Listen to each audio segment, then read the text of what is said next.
नमस्कार. लोकहित विशेष या कार्यक्रमामध्ये आपलं सर्वांचं स्वागत करतो. लोकहित विशेषमध्ये आज अत्यंत महत्त्वाचा विषय घेऊन चर्चा होणार आहे. ओबीसींचा संघर्ष. गेल्या अनेक दिवसापासून, महिन्यांपासून, अगदी वर्षांपासून आपण बघतोय की ओबीसीच्या संदर्भामध्ये ओबीसीचे जे काही प्रश्न आहेत त्या प्रश्नांच्या संदर्भामध्ये ओबीसीच्या विविध संघटना आपल्या हक्कासाठी, न्याय हक्कासाठी लढत आहेत. मात्र म्हणावं तसं यश केंद्रीय पातळीवरून किंवा राज्य पातळीवरून अजूनही अप्राप्त झालेलं आहे. आणि या ज्या समस्या आहेत त्या समस्या अगदी रस्त्यावर उतरून सोडवण्याच्या भूमिकेमध्ये आता ओबीसीचा मोठा प्रवर्ग जो आहे तो प्रवर्ग आलेला आहे. आणि याच विषयावर चर्चा करण्यासाठी आपण या ठिकाणी ही चर्चा आयोजित केलेली आहे. यामध्ये जातीनिहाय जनगणना, कर्मचाऱ्यांची पदोन्नती, स्थानिक स्वराज्य संस्थेमध्ये गेलेलं आरक्षण या सगळ्याच विषयांच्यावर या ठिकाणी चर्चा होणार आहे. आणि आज चर्चेमध्ये सहभागी झालेले जे मान्यवर आहेत त्यांची या ठिकाणी ओळख करून देतो. माझ्या शेजारी बसलेले आहेत प्राध्यापक डॉक्टर प्रकाश भांगरत. हे राष्ट्रीय ओबीसी महासंघाचे प्रदेश अध्यक्ष आहेत. सर, आपले या ठिकाणी आम्ही स्वागत करतो. त्याचबरोबर राष्ट्रीय ओबीसी महासंघाचे जिल्ह्याचे सचिव अनिल भोईर या ठिकाणी आलेले, तेही चर्चेमध्ये सहभागी आहेत. भोईर सर, आपले या ठिकाणी स्वागत. त्याचबरोबर राष्ट्रीय ओबीसी महासंघाच्या शहापूर तालुक्याचे अध्यक्ष अनिल निचिते हेही आज स्टुडिओमध्ये आलेले आहेत. या सर्व मान्यवरांच्या सोबत आपण या सगळ्या विषयावर चर्चा करणार आहोत. लोकहित चॅनलच्या या कार्यक्रमामध्ये तुम्हा सर्वांचं, त्याचबरोबर सर्व मान्यवरांचं पुन्हा एकदा स्वागत करतो. आणि पहिला प्रश्न प्रदेशाध्यक्ष डॉक्टर भांगरत सर, आपल्याला राष्ट्रीय ओबीसी महासंघाची स्थापना आणि आत्ताची एकूण वाटचाल या संदर्भामध्ये काय सांगाल? 2016 साली डॉक्टर बबनराव तायवाडे हे एका लॉ कॉलेजचे प्राचार्य, हे रिटायर्ड झाल्यानंतर ते प्राचार्य या पदावर असताना ओबीसी विद्यार्थी चळवळ चालवत होते. आणि प्राचार्य म्हणून ते ज्यावेळेस बाहेर पडले, म्हणजे रिटायर्ड झाल्यानंतर, तेव्हा त्यांनी त्या लॉ कॉलेजमधून त्यांच्या हाताखाली घडलेले जे ॲडव्होकेट होते, काही जजेस होते, या सगळ्यांना एकत्र केलं. आणि हे फक्त महाराष्ट्रापुरतं मर्यादित नव्हते, अखिल भारतीय लेवलला, कारण ते गव्हर्नमेंट कॉलेज होतं, अखिल भारतीय लेवलला त्यांचं हा सगळा कारभार होता. आणि त्यामुळं अखिल भारतीय लेवलला त्यांचा जो विद्यार्थी वर्ग होता त्यांना त्यांनी जागृत केलं. आणि त्यांना आपण जी विद्यार्थी चळवळ चालवत होतो, आता मी रिटायर्ड झालेलो आहे, तुम्ही मला साथ द्या, आपण ओबीसीच्या न्याय हक्कासाठी एक राष्ट्रीय ओबीसी महासंघाची 3742 जाती ज्या देशामध्ये आहेत त्या सगळ्यांना घेऊन एक उभारणी करू आणि वर्षानुवर्ष ओबीसीवर होत आलेला जो अन्याय आहे तो दूर करण्यासाठी एक जन आंदोलन उभं करू, अशा प्रकारची भूमिका घेऊन 2016 साली राष्ट्रीय ओबीसी महासंघाची त्यांनी नागपूर येथे स्थापना केली. आणि स्थापना केल्यानंतर नागपूर आणि परिसरातील सगळ्या जिल्ह्यांमध्ये त्यांनी अगदी असं नेटवर्क उभं केलं. सर्वपक्षीय ओबीसी समाजाचे नेते होते, त्यांच्या भेटीगाठी घेतल्या. विदर्भातील सर्वपक्षीय जे नेते, आमदार, खासदार जे होते त्यांच्या भेटीगाठी घेतल्या. आणि त्यांना खऱ्या अर्थाने जाणीव करून दिली की डॉक्टर बाबासाहेब आंबेडकरांनी आर्टिकल 340 हे ओबीसींसाठी निर्माण केलेलं आहे. त्यावेळेस त्यांना कायदा मंत्रीपदाचा राजीनामा द्यावा लागला, तरीसुद्धा ओबीसींचं आरक्षण, ओबीसींना लागणाऱ्या गोष्टी आहेत, ह्या मंडळ आयोगाच्या माध्यमातून 2 ते 2.5% फक्त लाभ मिळाला आहे. आणि हा जर लाभ आपण जर मिळवायचा असेल तर आज एससीला आरक्षण आहे, एसटीला आरक्षण आहे, त्यांना 41-42 नुसार जे आरक्षण मिळतं, त्या समाजाची उत्तरोत्तर प्रगती त्या ठिकाणी होत चाललेली आहे. त्या समाजाबरोबर आपलाही समाज टिकून राहायला पाहिजे, याकरता तुम्ही आम्हाला सहकार्य केलं पाहिजे. आणि म्हणून तेथील काही नेत्यांनी सुद्धा त्या ठिकाणी आवाहन केलं की जरी आम्ही वेगवेगळ्या पक्षात असू तरी राष्ट्रीय ओबीसी म्हणून आम्ही तुमच्यासोबत राहू, तुम्ही त्याचं नेतृत्व करा. आणि म्हणून त्यांनी एकत्र येऊन संस्थापक अध्यक्ष म्हणून डॉक्टर बबनराव तायवाडे यांची त्या ठिकाणी नियुक्ती केली. त्याचबरोबर डॉक्टर जीवतोडे की ज्यांच्या 130 ते 35 विदर्भामध्ये शैक्षणिक संस्था आहेत, त्यांनी सुद्धा याच्यामध्ये सहभाग घेतला की ठीक आहे, त्यांचे भाऊ जे होते ते पण राजकीय पक्षात होते, पण त्यांनी सांगितलं की ठीक आहे, माझा भाऊ कुठल्या राजकीय प्रक्रियेत मला माहीत नाही, परंतु समाज हिताचं हे काम आहे, ते जर पुढे रेटून न्यायचं असेल तर मी सुद्धा आपल्यासोबत आहे. चंद्रपूरचे सचिन राजूरकर जे आहेत, हे राजूरकर असे निष्णांत वकील आहेत आणि ते सुद्धा भारतीय जनता पार्टीसारख्या पक्षामध्ये त्या ठिकाणी काम करत आहेत. असं असताना सुद्धा त्यांनी सांगितलं की माझा पक्ष त्याची ध्येय धोरणं काय आहेत मला माहीत नाही, परंतु माझ्या पक्षातून सुद्धा जर मला न्याय मिळत नसेल तर मी सुद्धा राष्ट्रीय ओबीसी महासंघाच्या प्रवाहामध्ये त्या ठिकाणी सामील होतोय आणि ते सुद्धा राष्ट्रीय ओबीसी महासंघाच्या प्रवाहामध्ये त्या ठिकाणी सामील झाले आणि जनता दलातून त्या ठिकाणी एक खासदार म्हणून बोपचे म्हणून निवडून आले, कुणाल बोपचे, हे सुद्धा याचे त्या ठिकाणी त्याच्यात सामील झाले की मंडळ आयोगाच्या काळामध्ये हा मंडळ आयोग लागू व्हावा याकरता त्या अनिल बोपचेंचं सुद्धा योगदान होतं, त्यामुळे त्यांना मंडळ आयोगाचा अभ्यास होता आणि मग ह्या सगळ्यांनी एकत्र येऊन या राष्ट्रीय ओबीसी महासंघाची नागपूर येथे स्थापना केली. डॉक्टर ईश्वरय्या, त्यानंतर बीजी कोळसे पाटील ही जी व्यक्तिमत्व होती की यांनी ओबीसीसाठी फार मोठ्या चळवळी त्या ठिकाणी उभे केलेल्या आहेत. के करुणानिधी म्हणून तामिळनाडूचे एक आहेत की ज्यांनी खऱ्या अर्थाने ओबीसी चळवळ उभी करून पेरियार रामास्वामी यांच्या प्रेरणेने त्या ठिकाणी तामिळनाडूमध्ये फार मोठी चळवळ उभी करून आजही तामिळनाडूमध्ये ओबीसींना मोठ्या प्रमाणात त्या ठिकाणी आरक्षण आहे. कायद्याच्या पलीकडे जाऊन त्या ठिकाणी त्यांनी ओबीसी समाजाला त्या ठिकाणी आरक्षण त्या ठिकाणी दिलेलं आहे आणि SC ST ओबीसीचं त्या ठिकाणी त्यांनी केडर निर्माण करून त्या ठिकाणची वर्षानुवर्ष सत्ता ही ओबीसीच्या राजकीय सत्ता ही ओबीसीच्या हातात ठेवून तामिळनाडू राज्याच्या विकासाला त्या ठिकाणी त्यांनी चालना दिलेली आहे. म्हणजे ह्या सगळ्या बाबींचा विचार करून साऊथमधले, नॉर्थमधील, त्याच्यानंतर म्हणजे इकडे दक्षिणेकडचा पट्टा असेल आणि पूर्वेकडचा पट्टा असेल, ह्या सगळ्यांनी एकत्र येऊन ह्या राष्ट्रीय ओबीसी महासंघाची जी चळवळ आहे ती मोठ्या प्रमाणात त्या ठिकाणी त्यांनी उभी केली आणि उभी करताना NCBC जे आहे, national commission for backward class, त्या बॅकवर्ड क्लासची स्थापना झाल्यानंतर त्या आयोगाचे जे अध्यक्ष आहेत या आयोगाच्या अध्यक्षांना वारंवार त्यांनी सूचना देऊन प्रसंगी त्यांनी आंदोलनं करून ओबीसीचे जे प्रश्न होते, म्हणजे आता नुकताच सोडवलेला नीटमध्ये 27% आरक्षणाचा प्रश्न असेल किंवा लॉ कॉलेजेसमध्ये 27% आरक्षणाचा प्रश्न असेल, हे प्रश्न प्रकर्षाने की खऱ्या अर्थाने ज्याची गरज आहे ते, आणि आत्ता जात निहाय जनगणना व्हावी, कारण जात निहाय जनगणना जर झाली तर खऱ्या अर्थाने ओबीसीची संख्या कळेल. ओबीसीची जात निहाय जनगणना झाली तर लोकसंख्या ओबीसीची कळली तर लोकसंख्येच्या प्रमाणात ओबीसीला काय मिळालं पाहिजे, ओबीसीची स्थिती काय आहे, त्याची भौतिक स्थिती काय आहे, त्याची आर्थिक स्थिती काय आहे, त्याची सामाजिक स्थिती काय आहे, त्याची शैक्षणिक स्थिती काय आहे, त्याची राजकीय स्थिती काय आहे, याचा संपूर्ण त्या ठिकाणी जातीय जनगणनेतून एकदा का डाटा बाहेर आला तर त्या डाटाला अनुसरून आपल्याला ओबीसीच्या न्याय हक्कासाठी त्या ठिकाणी भांडता येईल.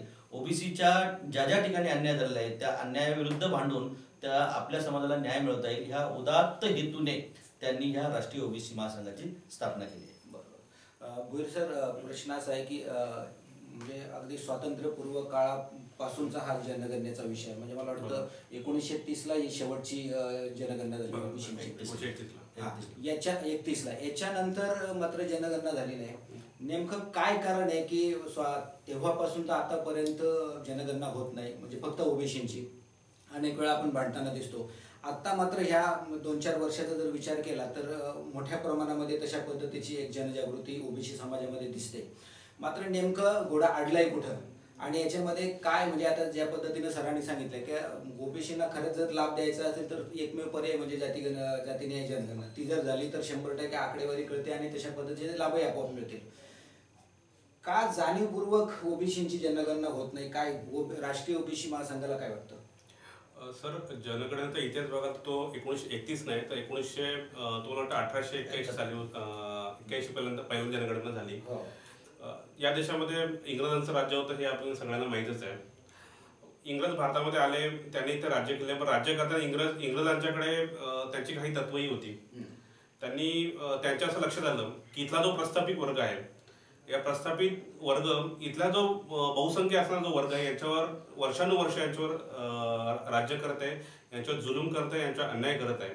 आणि खऱ्या अर्थाने जर इथला जर जो खालचा वर्ग जो आहे या वर्गाला जर न्याय द्यायचा असेल तर यांची काँग्रेससाठी सांगितलं यांची आर्थिक स्थिती जाणून घेतली पाहिजे, भौतिक स्थिती जाणून घेतली आणि शैक्षणिक स्थिती जाणून घेतली पाहिजे. आणि म्हणून त्यांनी 1981ला पहिल्यांदा जनगणना चालू केली. चालू केल्यानंतर ती 1881ला 1881ला आणि ती कंटिन्यू 1931 पर्यंत होत होती. पण त्यानंतर मग 1921च्या वेळी दुसरं महायुद्ध झालं, त्या महायुद्धाच्या याच्यामध्ये जनगणना झाली नाही.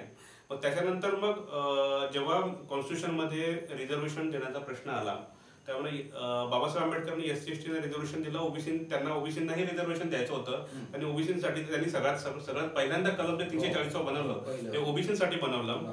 आणि पण त्यालाच त्यावेळेचा जो सत्ताधारी पक्ष होता काँग्रेसला, त्याच पक्षातल्या काही लोकांनी विरोध केला की किंवा SC/ST देतोय पण हे ओबीसी कोण आहेत.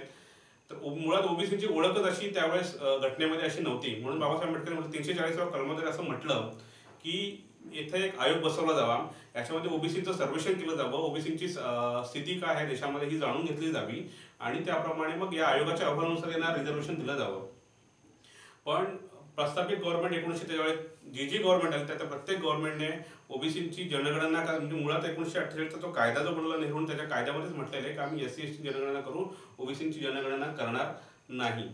पण त्यावेळेस काही ओबीसीच्या काही संघटना संघर्ष करत होत्या, पण त्यावेळेस ओबीसीची जागृत अवस्था जी होती ती तेवढ्या मोठ्या प्रमाणात नव्हती जी नंतरच्या काळामध्ये आली. त्यावेळेस काही पंजाबराव देशमुख असेल किंवा ओबीसीचे असे बरेचसे नेते होते की हे ओबीसी जनगणनेसाठी संघर्ष करत होते.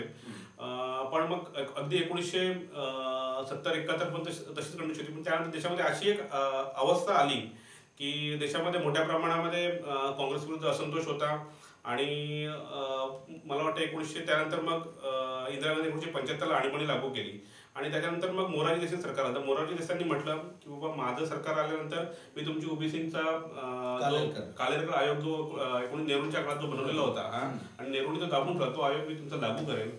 लागू केल्यानंतर पण ऍक्च्युअली जेव्हा मोरारजी देसाईंचं सरकार आलं तेव्हा मोरारजी देसाईंनी पण त्याला केराची टोपली दाखवली आणि जाणून बुजून वेळ काढण्यासाठी त्यांनी मंडळ आयोगाची स्थापना केली.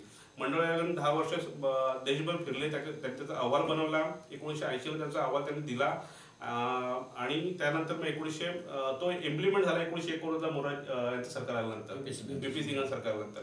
आणि VP सिंगांचं 1989 त्यांनी तो संसदेने मांडला. त्याच्यानंतर VP सिंगांचं सरकार कसं पाडलं, त्याच्यामध्ये कुठल्या पाडलं म्हणजे हा इतिहास सगळ्यांना माहितच आहे. म्हणजे जनसंघाने त्याला त्यावेळेस म्हणजे भाजपा म्हणजे जनसंघाने त्यावेळेस ते सरकार पाडलं त्यावेळेस आणि इतर पक्षांनी त्याला कसा विरोध केला. अगदी देशभर त्यांनी आंदोलन केले. त्यांच्या जनसंघाच्या ज्या विविध संघटना होत्या या विविध संघटनांनी देशभर हिंसक आंदोलनं केली आणि या आंदोलनाच्या त्यांनी प्रखर विरोध केला. आणि खऱ्या अर्थात जनगणनेची जी मागणी आहे ती त्याच्यानंतर पुढे आली. तो पण जनगणनेची मागणी होती, ओबीसीची रिझर्वेशनचीच मागणी होती. 1991च्या नंतर जनगणनेची मागणी ही पुढे आली. पण 1991ला पण त्यावेळेस भारतामध्ये ज्या काही आर्थिक सुधारणा काही आणि त्यामुळे ती जनगणना झाली नाही. 1999ला 2000ला त्या जनगणनेचा विषय आला. त्यावेळेस अटल बिहारी वाजपेयी सरकारने पण त्यालाच केराची टोपली दाखवली. कारण 1995-96ला वाटतं देवगडांचं सरकार आलं होतं. देवगडांनी पहिल्या कॅबिनेटमध्ये ओबीसी जनगणना आम्ही करू असा ठराव घेतला होता. सगळ्यात पहिलं काम त्यांनी ते केलं आणि देवगडांचं सरकार वर्षभरात पाडण्यात आलं. त्यानंतर अटल बिहारी सरकारने सत्तेत आल्या 13 दिवसाचं सरकार फक्त त्यांचं आलं होतं सर. फक्त 13 दिवस सरकार आलं आणि आल्या त्यांनी पहिल्यांदा निर्णय घेतला की यांचा जो जनगणनेचा ठराव जो देवगड सरकारने घेतला होता तो देवगड सरकारचा ठराव त्यांनी रद्द करण्याचा निर्णय यांनी घेतला, अटल बिहारी वाजपेयी सरकारने घेतला. त्याच्यानंतर त्यानंतर 2011चा विषय आला. 2011लाही त्यावेळेस संसदेत बऱ्याच याच्यावर रणकंदन माजलं. बरेचसे खासदार आणि पंकज भुजबळ असतील, गोपीनाथ मुंडे असतील, समीर भुजबळ असतील,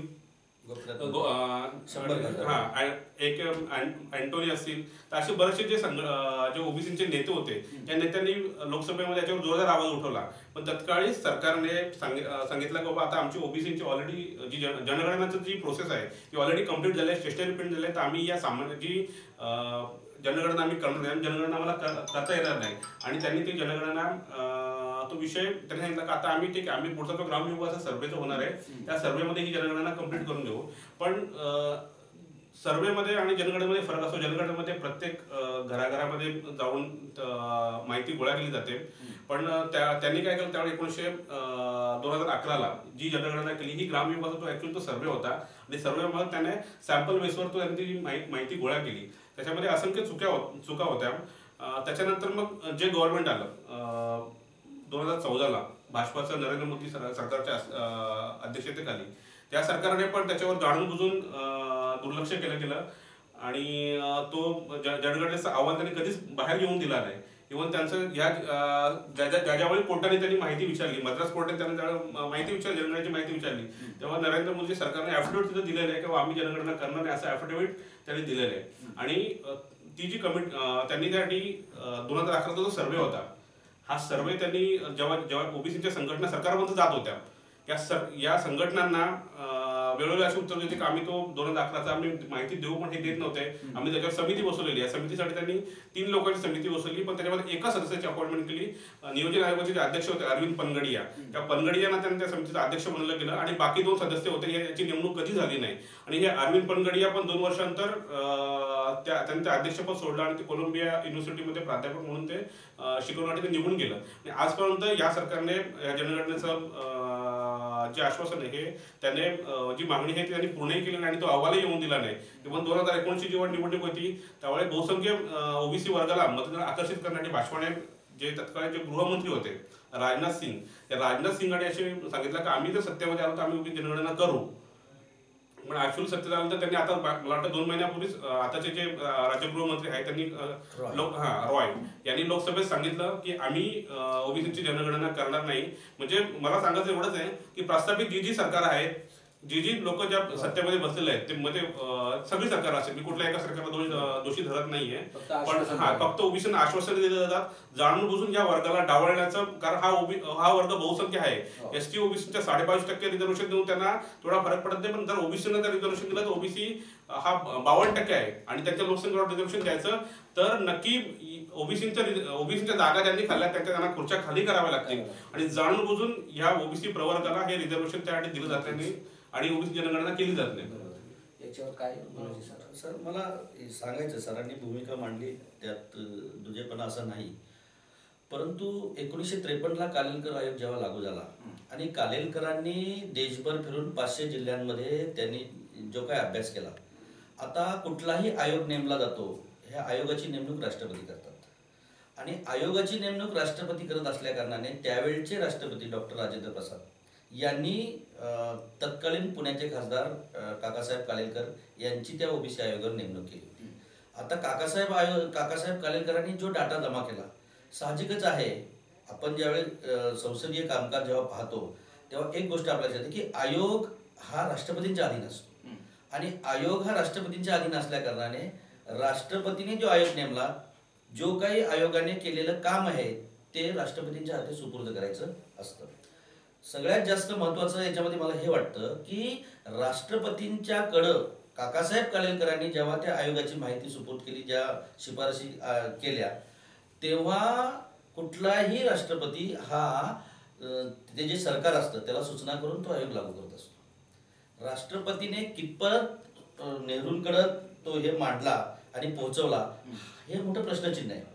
म्हणजे काही संघटना किंवा काही प्रस्थापित विशिष्ट एखाद्या पक्षाला किंवा याला हे करण्याचा जे प्रयत्न करतायत आणि ते आपण वारंवार बघतोय सगळं, मग तो काँग्रेसची सत्ता असो की बीजेपीची सत्ता असो किंवा मोरारजी देसाईंची सत्ता असो, वाजपेयीची सत्ता असो की आता असणाऱ्या नरेंद्र मोदींची सत्ता असो, म्हणजे या सगळ्या गोष्टी पाहिल्यानंतर त्यांनी क्लिअर कट सांगितलं की 1978ला मंडळ आयोग लागू झाला, 80 पर्यंत मंडळ आयोगाची त्या ठिकाणी विद्येश्वरी प्रसाद मंडळांनी सुद्धा स्वतः ते ओबीसी असल्या कारणाने जातीनं कालेलकरांपेक्षाही जास्त खोलवर जाऊन त्याने त्याचा अभ्यास केला आणि जेव्हा मांडलं त्यावेळेस 1982ला इंदिराजी जेव्हा सत्तेवर आल्या तेव्हा इंदिराजींनी सुद्धा हा मंडळ आयोग लागू करण्याचा प्रयत्न केला.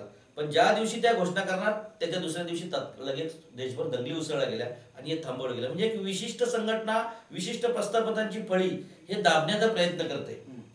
त्यानंतर राजीव गांधी 1985ला या प्रक्रियेमध्ये आले आणि त्यांनी सगळ्यात चांगलं काम केलं की 73 आणि 74वी घटना दुरुस्ती करून घेतली आणि 73वी आणि 74वी घटना दुरुस्ती केल्यानंतर ओबीसींच्या म्हणजे ज्या आरक्षणाचा मुद्दा आहे, मग भले तो स्थानिक स्वराज्य संस्थातला का नाही असो ना किंवा नोकरीमधला का नाही असो ना किंवा शैक्षणिक सामाजिकातला का नाही असो ना, पण तो मार्ग मोकळा झाला.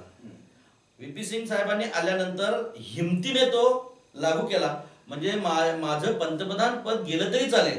म्हणजे खऱ्या अर्थाने आज जर तुम्ही विचार केला तर बाकीच्यांनी प्रयत्न केला असं नाही, प्रयत्न केला गेला, परंतु सत्तेचं हे जाऊ नये म्हणून जे विरोधात प्रयत्न करत होते त्यांना घाबरून त्यांनी तो लागू केला नाही. पण व्ही.पी. सिंगांनी मात्र माझं पंतप्रधान पद गेलं तरी चालेल पण मी मंडळ आयोग लागू करेल ही भूमिका घेतली. हे खरं सत्य आहे. म्हणजे आज आपण पाहतो की त्यांनी सांगितलं की आता ही 1991ला जनगणना झाली का, तर नाही झाली.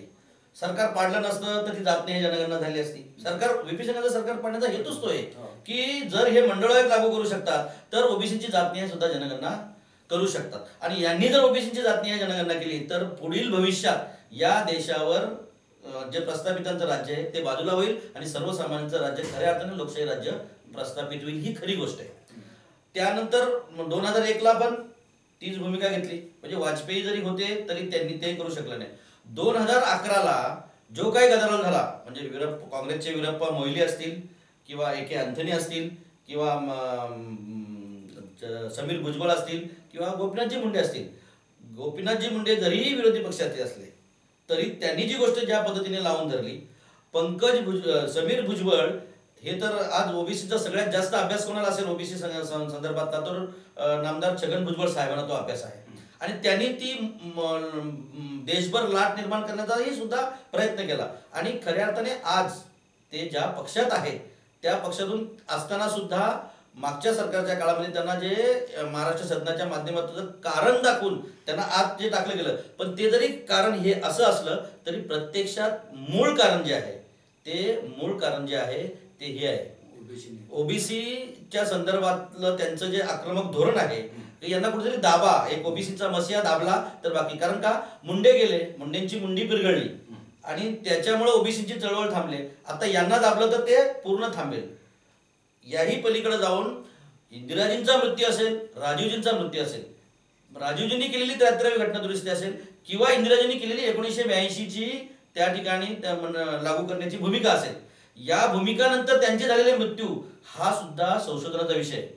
खोलात जाऊन जर त्याची चौकशी केली असती तर याच्यातून वेगळंच काही बाहेर आलं असतं. जसं छगन भुजबळाला आतमध्ये टाकल्यानंतर किंवा गोपीनाथ मुंडेंचा सुद्धा खोलात जाऊन जर अभ्यास केला तर वेगळंच बाहेर येऊ शकतं. पण त्याचा खोलात जाऊन हे परामर्श केला जात नाही की जेणेकरून ओबीसीची चळवळ मुस्कटदाबी करण्याचा हा एक प्रयोग असतो. आणि याचं सगळ्यात मोठं उदाहरण की राष्ट्रीय ओबीसी महासंघाने त्या काळी 2018 रोजी जे व्यासपीठ निर्माण केलं आणि त्या व्यासपीठावर देशातल्या 3742 संघटनांचे प्रतिनिधी होते.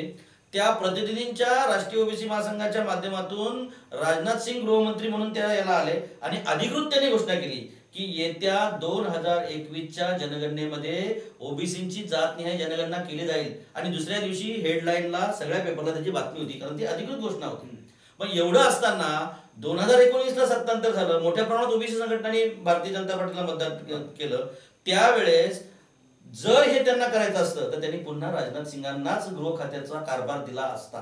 राजनाथ सिंगांना गृह खात्याचा कारभार काढून घेतला गेला आणि त्यांना संरक्षण मंत्रिपदावर दिलं. तेव्हाच खऱ्या अर्थाने पाळ चुकली होती. तेव्हा राष्ट्रीय ओबीसी महासंघाच्या लक्षात आलं की आता जातनिहाय ओबीसीच्या जनगणनेला खोड आहे, त्यामुळे आपण आंदोलन तीव्र करणं गरजेचं आहे. म्हणून 19 पासून वेगळी भूमिका घेऊन राष्ट्रीय ओबीसी महासंघाने हे आंदोलनाला खऱ्या अर्थाने देशभर सुरुवात केली.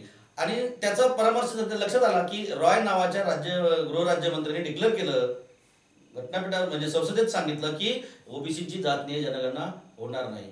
असं काय, एससीची जातनिहाय जनगणना होते, एसटीची जातनिहाय जनगणना होते, तर ओबीसी तितकाच पिछडा वर्ग आहे. मी तुम्हाला साधं सोपं उदाहरण सांगतो की मी प्राथमिक स्तरावर मी माझ्या गावचा एक अभ्यास केला की गावामध्ये ओबीसी संख्या आहे, आदिवासी संख्या आहे, दलित संख्या आहे आणि मराठा समाजाची पण संख्या आहे. तर मी म्हटलं आपण प्राथमिक आपल्या गावचा अभ्यास करूया म्हणजे आपल्याला कळेल तरी काय. तर माझ्या गावची लोकसंख्या 4963 आहे. 4963 पैकी ओबीसीची संख्या 3 गावात आहेत, भावरतेपाडा, लिंगायत गाव आणि वेळोली बुद्रुक. या 3 गावांची मिळून जी ओबीसी संख्या आहे ती फक्त 1080 आहे. आणि एसटीची लोकसंख्या आहे ती 1900च्या आसपास आहे. एससीची आणि इतर समाजाची एक हे जर विचार केला तर मी विचार केला तर मी जमीन कोणाची किती आहे याचा अभ्यास केला तर सरासरी आपल्या ओबीसी समाजाची जमीन 1/2 एकर ते 3 एकरच्या आसपास आहे. सरासरी. आणि तीच मी आदिवासी समाजाची जमिनीचा विचार केला तर त्यांचं सरासरी प्रमाण 14 ते 15 एकर आहे. जास्त आहे का तर 36A त्यांना लागू झाल्यामुळे त्यांच्या जमिनीची विक्री झाली नाही. आपल्याला तो नियम लागू नसल्या कारणाने आपल्या समाजातील लोकांनी मोठ्या प्रमाणात जमिनी विक्री केली आणि आज ते भूमिहीन होण्याच्या दिशेत आहेत. उत्पादनाचे स्रोत नाहीत. म्हणजे ही परिस्थिती. नोकरीचा विचार केला तर आदिवासींमध्ये 29 लोक शासकीय याच्यामध्ये आहेत आणि ओबीसीमध्ये फक्त 13 जण आहेत. तिन्ही गाव मिळून म्हणजे एज्युकेशन लेवल ओबीसीची जास्त आहे पण नोकरदारांची संख्या त्यांच्यामध्ये जास्त आहे. आणि 85 फक्त लोकसंख्या एससीची आहे. त्या 85 पैकी 41 जण नोकरीला आहेत. म्हणजे नोकरी ह्या विषयात सुद्धा एससी आणि एसटी ही संख्या पुढे आहे. मग आमचं तेच म्हणणं आहे की एससी समाज मागास आहे, एसटी समाज मागास आहे, तितकाच ओबीसी समाज सुद्धा मागास आहे. त्यालाही तितकाच जोमाने वर घेणं गरजेचं आहे. आणि म्हणून जात न्याय जनगणना झाल्याशिवाय एक माझ्या गावचा रोल मॉडेल मी अभ्यासल्यानंतर माझ्या लक्षात आलं की ही स्थिती जर माझ्या गावची आहे तर इतर गावांची सुद्धा, तालुक्यांची सुद्धा, जिल्ह्याची, राज्याची, देशाची सुद्धा स्थिती हीच असणार आहे.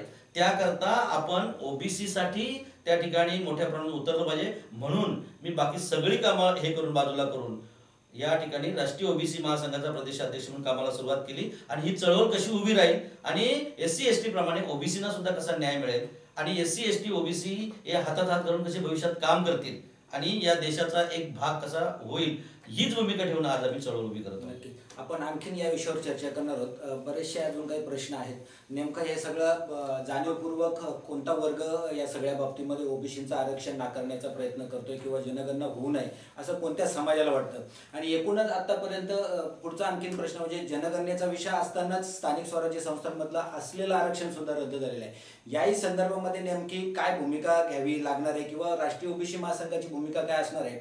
आणि एकूणच या सगळ्या बाबतीचा जर विचार केला तर आज आपण जरी म्हटलं की बऱ्यापैकी ओबीसी समाजामध्ये जागृती आहे तरी सुद्धा ओबीसीच्या आरक्षणासाठी किंवा मंडल आयोगाच्या वेळी ज्यावेळी आपण अनिलजी सांगितलं की मंडल आयोगाला विरोध तत्कालीन लोकांनी किंवा तत्कालीन पक्षांनी केला, मात्र तो विरोध करत असताना प्रत्यक्ष जी समोर आलेली माणसं होती ती सुद्धा विशिष्ट पार्टीमधला ओबीसीच समाज होता.